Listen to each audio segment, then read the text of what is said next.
पृथ्वीराज चव्हाण म्हणाले, गोपीनाथ मुंडे काँग्रेसमध्येच येणार होते. सगळं ठरलं होतं. पंकजा मुंडेंची पहिली प्रतिक्रिया. महाराष्ट्राचे माजी मुख्यमंत्री तथा काँग्रेस नेते पृथ्वीराज चव्हाण यांनी आज राजकारणातील एक गौप्यस्फोट केला.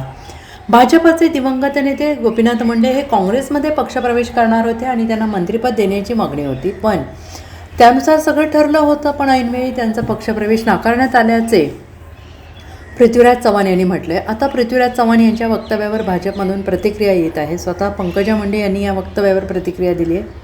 त्यांनी वक्तव्य केलं की आता काय करायचं, आता त्यांचं सिग्निफिकंट काही नाही, मुंडेसाहेब हयात नाही, त्यामुळे आता त्यांच्याविषयी बोलणं उचित नाही आणि त्यांचं औचित्यही नाही, अशा प्रतिक्रिया पंकजा मुंडेंनी माध्यमांशी बोलताना दिली आहे.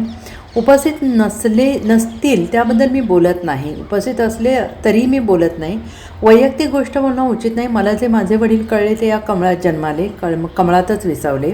हा त्यांचा पूर्ण प्रवास आहे. आजच्या परिस्थितीत अजूनही लोक त्यांचं नाव घेतात. पृथ्वीराज बाबांनी आदरानेच नाव घेतलं असेल, अशी प्रतिक्रिया पंकजा मुंडे पृथ्वीराज चव्हाण यांच्या वक्तव्यावर दिली आहे. तसेच विजय वडेट्टीवारांनी सुद्धा माझ्याविषयी मत व्यक्त केलं, ते पण माझा अनादर करत नाहीत असं म्हणत काँग्रेस नेत्यांनी आदरातिथ्यानेच आपला नामोल्लेख केल्याचं पंकजा मुंडे यांनी म्हटलेलं आहे.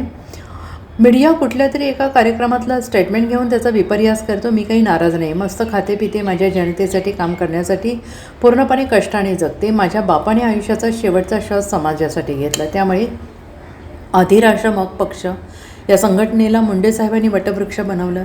त्या मुंडे साहेबांना संघटनेने जे दिलं त्यांच्याविषयी असा विचार करण्याची आता गरज आहे असं मला वाटत नाही, असं म्हणत पंकजा मुंडे यांनी पक्षबदलाचा कुठलाही विचार नसल्याचं सुचवलं आहे. त्याबद्दल आता त्याचा एव्हिडन्स, त्याचं काही सिग्निफिकन्स नाही आहे. मुंडे साहेब आता हयात नाही आहेत आणि त्यामुळे आता त्यांच्याविषयी काही आता वक्तव्य आम्ही करणं जे तिथे उपस्थित नाही ते उचित नाही आणि त्याचं आता औचित्य नाही. मुळात काय करणार आहेत तुम्ही? त्याचं आहे का? एवढा विकास घालवला का? 500-600 कोटी आणले तर तुम्ही नसणाऱ्या माणसाचं वक्तव्य आज काढणं त्याचा दाखला त्यांनाच मी एक सांगते, ते काही म्हणले असतील ते मी त्याला त्या ठिकाणी माझं उपस्थिती नसेल ते स्टेटमेंट मी देत नाही आणि मी उपस्थित असले तरी त्या व्यक्तीचं प्रायव्हेट गोष्ट बोलणं सगळ्यांसमोर हे मला वाटतं उचित नाही. त्याबद्दलचं मला टिप्पणी करता येणार नाही, मी नव्हते. पण मला जे माझे वडील कळले ते या कमळातच जन्मले आणि कमळातच ते विसावलेले आहेत आणि हे त्यांची पूर्ण जी जर्नी आहे ती जर्नी आहे. आता राजकारणामध्ये आजच्या परिस्थितीमध्ये अजूनही त्यांचं नाव लोक घेतात. कोणत्याही अर्थाने मी नाही म्हणत की पृथ्वीराज बाबांनी अनादराने घेतलंय, आदरानेच घेतलं असेल. आता माझ्याविषयी परवा वडवट्टीवारांनी टिप्पणी केली, ते पण अनादर करत नाही. मीडिया काय करतो, कुठल्या तरी एखाद्या कार्यक्रमातले एक स्टेटमेंट घेऊन असं झालं पंकजा मुंडे नाराज आहे. काही नाराज नाही, निराश नाही, मस्त आहे, खाते पिते, समाजासाठी काम करण्यासाठी पूर्णपणे कष्टाने जगते.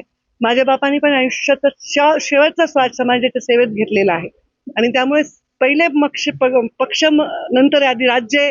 आमच्या पक्षाची शिकवण आहे, आधी राष्ट्र आहे मग पक्ष आहे. ज्या संघटनेला मुंडे साहेबांनी एवढा मोठा वटवृक्ष बनवलं, त्या मुंडे साहेबांनी त्या संघटनेला जे दिलंय त्यानंतर मला वाटत नाही की अशा पद्धतीने त्यांच्याविषयी विचार आता करण्याची आवश्यकता आहे.